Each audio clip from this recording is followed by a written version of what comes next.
मेरे प्रिय विद्यार्थियों, मुझे और आप सबों को यह बहुत ही अफ़सोस हो रहा होगा कि आपको घर से निकलने का मौका नहीं मिल रहा है। लेकिन हम सभी इस बात से चिंतित हैं, इस बात के लिए सजग हैं कि आपका पढ़ाई किसी तरह से बाधित ना हो। आप अपने घर में भी रह कर के अच्छी तरीके से स्वाध्याय करेंगे, अच्छी तरह से पढ़ाई करेंगे, तो निश्चित रूप से परीक्षा के दृष्टिकोण से भी और आप अपने भविष्य के दृष्टिकोण से भी जीवन में अच्छा करने के लिए प्रयासरत होंगे और अच्छा करेंगे, ऐसा उम्मीद करता हूँ। मैं लगातार ऑनलाइन क्लास ले रहा हूँ और उसमें अब तक जो मैं क्लास लिया हूँ, उसमें सारे के सारे क्लास थ्योरी पेपर से लिया।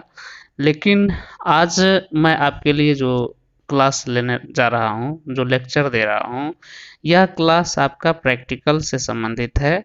और जो प्रैक्टिकल का क्लास है, इसका जो टॉपिक है, इसमें मैं आपको सिलिंड्रिकल इक्वल एरिया प्रोजेक्शन के बारे में, यानी कि बेलनाकार समक्षेत्र प्रक्षेप के बारे में बताने जान के लिए आया हूँ और इसी पर मैं आपको काम दूंगा करने के लिए। और यह प्रैक्टिकल क्लास इस तरह से कोशिश कर रहा हूँ कि मैं आप पूरी तरह से इसको समझ लेंगे और फिर आप बनाएंगे भी। और जब महाविद्यालय खुलेगा तब आप फिर इसे जांच करवा लेंगे कि आपने सही बनाया है कि नहीं बनाया है। तो आज जो मैं आपके लिए टॉपिक लेकर के आया हूँ, वह है बेलनाकार समक्षेत्र प्रक्षेप, सिलिंड्रिकल इक्वल एरिया प्रोजेक्शन। तो आइए सबसे पहले इसके बारे में जान लें कि यह प्रक्षेप जो है वह किसने बनाया, किस तरह से आया, और फिर यह प्रक्षेप जो है किस तरह से हमारे लिए उपयोगी है। इस प्रक्षेप को हम कैसे पहचान सकते हैं, क्योंकि बेलनाकार प्रक्षेप तो और सारे भी हैं, जैसे बेलनाकार समक्षेत्र प्रक्षेप के बारे में बता रहा हूँ, इसी तरह से बेलनाकार में आता है समदूरस्थ बेलनाकार प्रक्षेप भी आता है। तो अब आप इसको जानेंगे कैसे कैसे पहचानेंगे, तो इसके लिए मैं बताऊंगा आपको कि कैसे पहचान कर सकते हैं, फिर इसका क्या गुणधर्म है, प्रॉपर्टीज क्या है, और फिर बताऊंगा कि इसका दैनिक जीवन में क्या उपयोग है। तो आइए अब हम अपने टॉपिक पर आते हैं और इसको चर्चा करते हैं। तो इस प्रक्षेप को सर्वप्रथम जोहान हेनरिच लैम्बर्ट ने बनाया था, अतः उसके सम्मान में इस प्रक्षेप का नाम लैम्बर्ट का बेलनाकार समक्षेत्र प्रक्षेप भी रखा गया है। अब है कि इस नाम से स्पष्ट हो जाता है कि जब आप प्रक्षेप का नाम देखते हैं तो इसका जैसे नाम है बेलनाकार समक्षेत्र प्रक्षेप, तो नाम से ही स्पष्ट हो जाता है कि यह प्रक्षेप शुद्ध क्षेत्रफल प्रदर्शित करने का गुण रखता है। इस गुण को बनाए रखने के लिए प्रक्षेप में अक्षांश वृत्तों के बीच की दूरी इस प्रकार से निश्चित किया जाता है कि किन्हीं दो अक्षांश वृत्तों से घिरे भाग का मानचित्र में वही क्षेत्रफल होता है जो उन अक्षांश वृत्तों के मध्य पृथ्वी के तल पर क्षेत्रफल होता है। तो सैद्धांतिक रूप से इस प्रक्षेप की रचना प्रकाश स्रोत को अनंत दूरी पर मानकर की जाती है, जिसके फलस्वरूप प्रक्षेप में प्रत्येक देशांतर रेखा की लंबाई पृथ्वी के लघुकृत गोले के ध्रुवीय व्यास के बराबर होती है। तो ये आपने जाना इसका सामान्य परिचय इस प्रक्षेप के बारे में। अब हम चर्चा करने जा रहे हैं कि कोई भी प्रक्षेप जो है वह बेलनाकार समक्षेत्र प्रक्षेप होगा तो उसकी क्या पहचान होगी। तो उसकी पहचान है, पहला जो है अक्षांश वृत्त सरल एवं समांतर रेखाओं के रूप में होते हैं तथा प्रत्येक अक्षांश वृत्त की लंबाई भूमध्य रेखा के बराबर होती है। दूसरा है अक्षांश वृत्तों के बीच की दूरी भूमध्य रेखा से ध्रुवों की ओर को कम होती जाती है। तीसरा है देशांतर रेखाएं भी सरल एवं परस्पर समानांतर होती हैं, परंतु इनके बीच की दूरी एक समान होती है। चौथा है अक्षांश वृत्त तथा देशांतर रेखाएं एक दूसरे को समकोण पर काटती हैं। पांचवा है ध्रुव, जो ग्लोब पर एक बिंदु होता है, पृथ्वी में भूमध्य रेखा के बराबर लंबी सरल रेखा के द्वारा प्रदर्शित किया जाता है। तो ये आपने इसका पहचान का देखा। अब जो चर्चा करूंगा मैं, इसके क्या गुणधर्म है, क्या प्रॉपर्टीज है, उस पर मैं चर्चा करूंगा। तो इसमें पहला आता है भूमध्य रेखा अपनी वास्तविक लंबाई के बराबर होती है, अतः भूमध्य रेखा पर मापनी शुद्ध रहती है।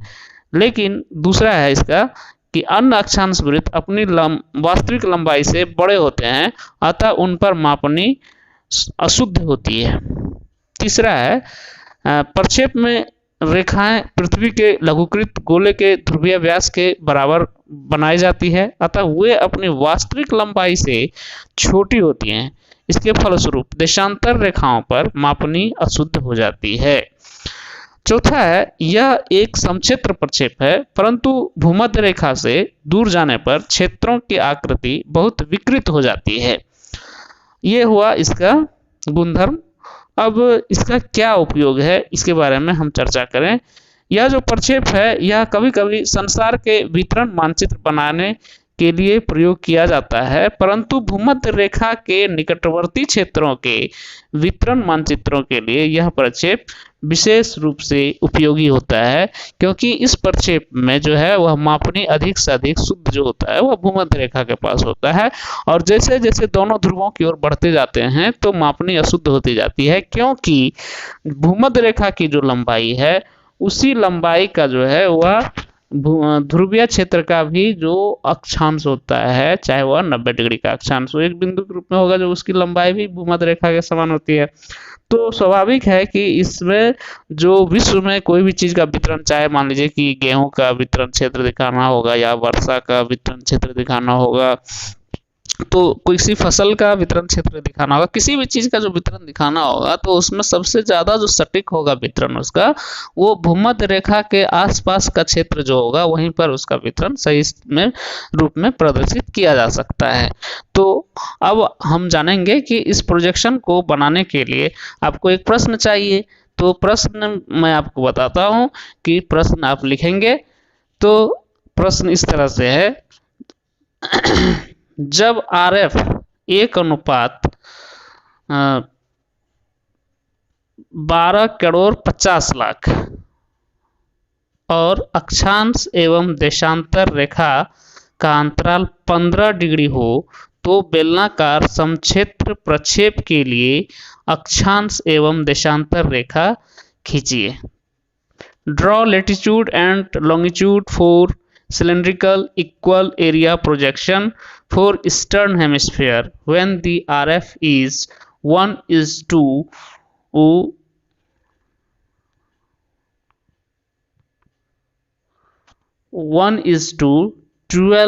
crore 50 lakh and the interval between latitude and longitude is 15 degree।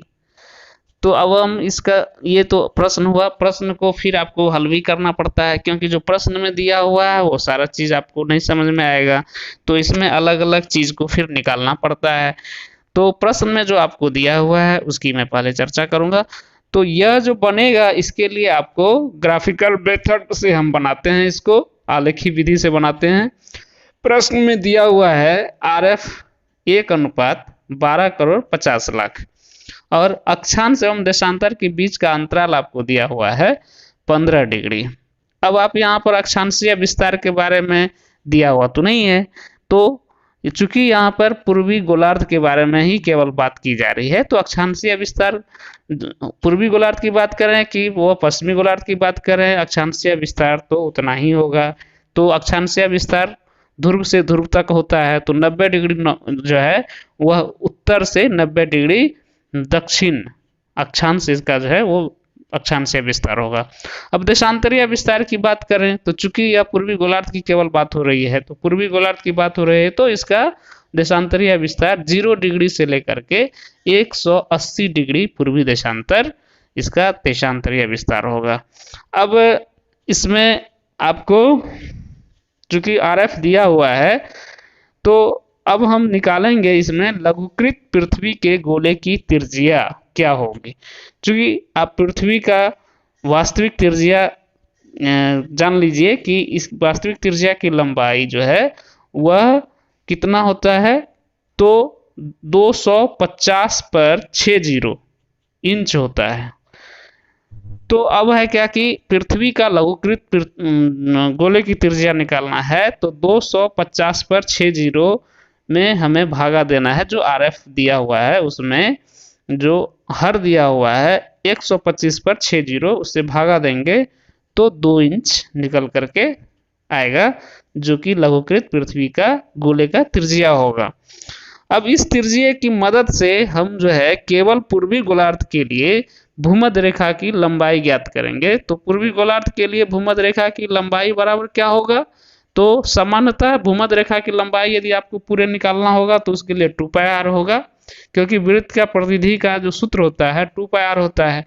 तो यहाँ आधा वृत्त है, यानी कि पूर्वी गोलार्ध केवल आधे वृत्त को प्रदर्शित कर रहा है, इसलिए 2πr/2 हो जाएगा, यानी कि केवल πr रह जाएगा।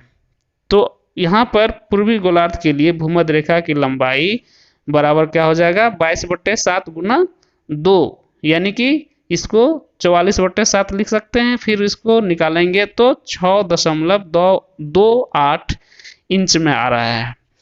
फिर उसके बाद हमको क्या निकालना है, अब हम जब बनाएंगे इसको तो अक्षांश एवं देशांतर रेखा की कुल संख्या भी हमें पता होनी चाहिए कि कितना होगा। तो चूंकि हमें जो है अक्षांश और देशांतर रेखाओं के बीच का अंतराल दिया गया है वह 15 डिग्री दिया हुआ है, और केवल पूर्वी गोलार्ध में जो है कि कितने हमको विस्तार है इसका देशांतर का, तो देशांतर का विस्तार जो है वह 0 डिग्री से लेकर के 180 डिग्री तक है। तो 180 में हम 15 से भाग दे देते हैं तो वह निकल जाता है कितना, 12, यानी अक्षांश एवं देशांतर रेखाओं की कुल संख्या हमें 12 मिल गया। अब है उसी तरह से अक्षांश में भी आप देखेंगे तो यह बात सामने आएगा, क्योंकि 0 डिग्री उत्तर और 0 डिग्री यदि दक्षिण की ओर जाएंगे तो दोनों तरफ 90-90 डिग्री होता है, और 90-90 डिग्री को आप जोड़ेंगे तो 180 डिग्री, और इस तरह से आप उसमें 15 डिग्री से भागा देंगे तो 12 ही आएगा।